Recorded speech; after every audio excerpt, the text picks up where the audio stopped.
ওরে এই না ভুবন ছাড়তে হবে দুদিন আগে পরে দিদি একই সঙ্গে রেখো মোদে একই মাটির ঘরে আমি ওই না ঘরে থাকতে একা পারবো না গো পারবো না আরে এক জন্মে ভালোবেসে ধরবে না মন ধরবে না আমার সারা দেহ খেয়ে গো মাটি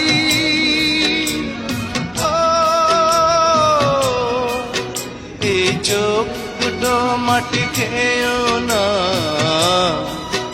আমি মরে গেলেও তারে দেখার সাথ মিটবে না গো মিটবে না আরে এক জন্মে ভালোবেসে ধরবে না মন